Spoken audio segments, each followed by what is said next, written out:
Now I am pleased to introduce UC Davis's acting chancellor, Ralph Hexter. Dr. Hexter has been a member of the UC Davis community since his appointment as provost and executive vice chancellor in 2011. He also holds an appointment as distinguished professor of classics and comparative literature.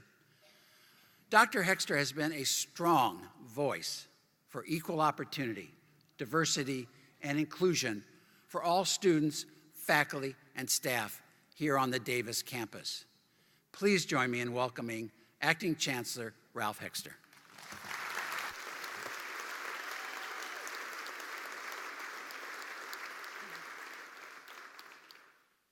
Good afternoon, everyone, and welcome to the 2016 graduation of the UC Davis School of Education. It's a privilege and a pleasure to be with you today at this important ceremony. As befits the occasion, I will direct most of my remarks to the class of 2016. But before I do that, I want to acknowledge the efforts of the parents and other family members who are here in person or in spirit. I take nothing away from your graduate's achievement when I say that his or her participation in this ceremony would not have been possible without your many years of extraordinary caring and support. Please, everyone, join me in a round of applause for both the class of 2016 and their families and friends.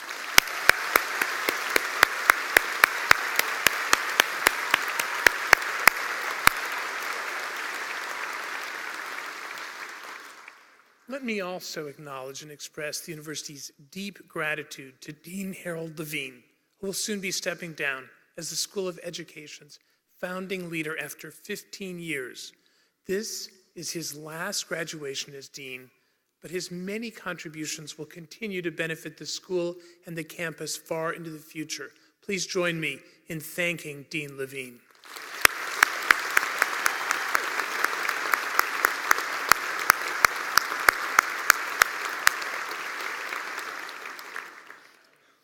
Now, I'd like to address the graduates. This year, when I began preparing my remarks, I was more than usually conscious of how difficult it was to come up with a message that could justify delaying the important business of this ceremony. I knew that the graduation address by Dr. Mitchell would require no supplement from me.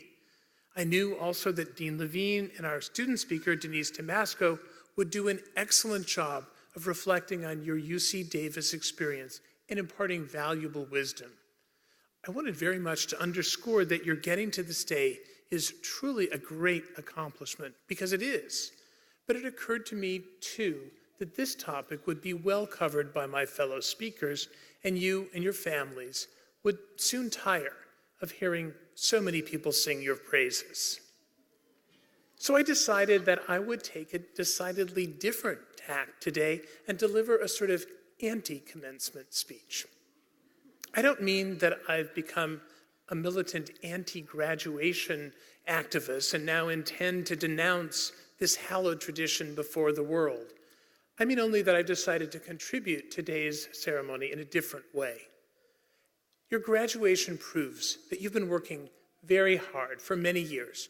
My belief is that today of all days, you deserve a relaxing canoe ride from at least one of your speakers. So I intend to use my time merely to share with you and make a few comments about two very short poems.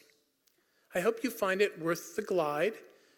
However, if at some point you choose to leave me behind and follow your own course, or even send that important text message, though you have shut off your devices, well, you've earned it. There won't be an exam at the end. Some of you may be saying to yourselves, with all due respect to the acting chancellor, who undoubtedly means well and is undoubtedly an excellent speaker, how is a discussion of poetry relevant to, receiving a degree in education? I could respond to this good question with a rigorous interrogation of the underlying logic, which I'm sure all of you would feel was an hour well spent. But in the interest of moving the program along, I will simply affirm an idea that I hope is not new to you, namely that literature is not only for literary scholars, but rather for everyone. The first poem I want to share with you today is called Hymn to Adonis. It was written by the ancient Greek poet Praxilla in the 5th century before the Common Era. Let me begin again, this time with more precision as befits a scholar. I want to share with you the only 3 lines that have survived of the longer poem that Hymn to Adonis once was. Like Sappho, Praxilla was one of the best-known female poets and one of the best-known of either genre in the ancient world.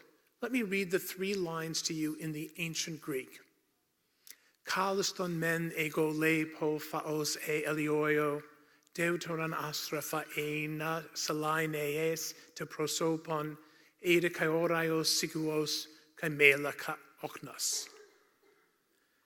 This fragment records the words of the recently deceased Adonis, who is speaking to his fellow shades in the underworld.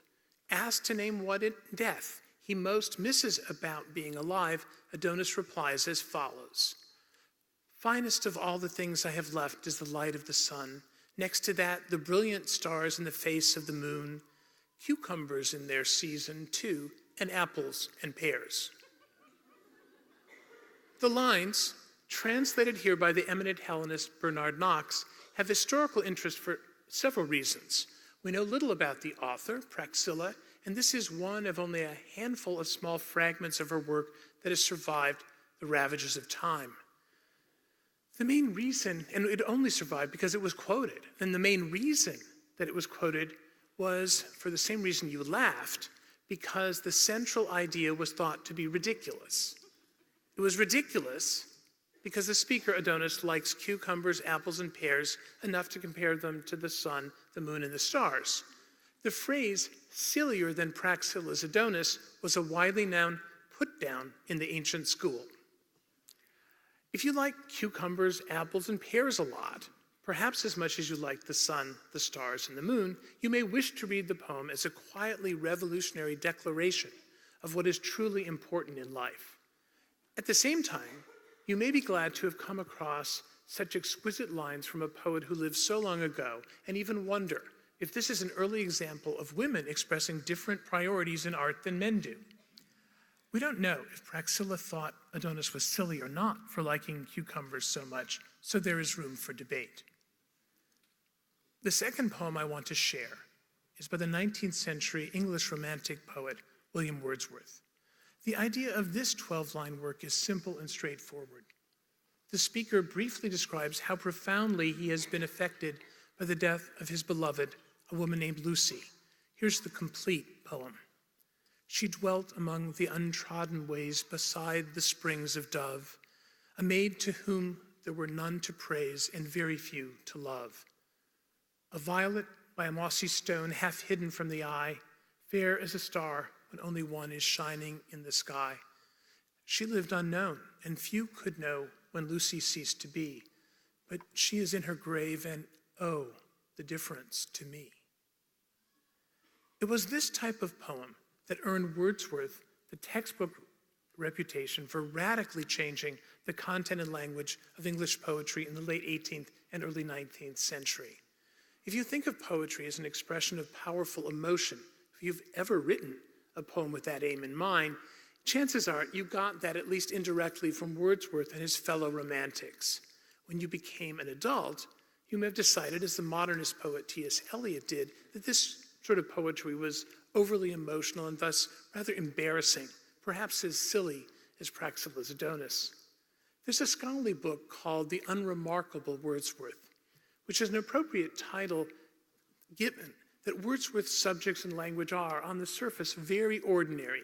Not ordinary like a cucumber exactly, but ordinarily like an old Cumberland beggar walking very slowly along a country road.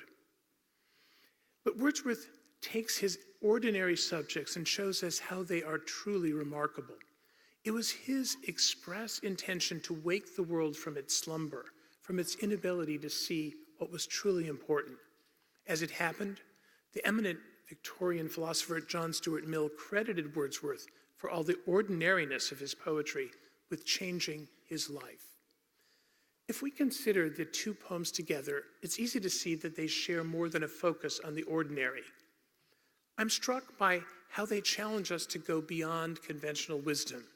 You may be thinking that we don't need to read poetry to be to receive this encouragement, aren't you and I always urged with great frequency to think outside the box, or to use a phrase associated with an apple that is very different from the apples mentioned by Praxilla, aren't we constantly urged to think different? But I wonder if most of us have considered very deeply what thinking outside the box really entails. How do we know when we're doing it? And when does the thought that once was outside the box become a new box that we then need to think beyond? And here's a final question that I think is even more daring. Some might say sillier than the others. In a present and future-oriented age such as ours, might not truly thinking outside of the box require us to understand and even value the past?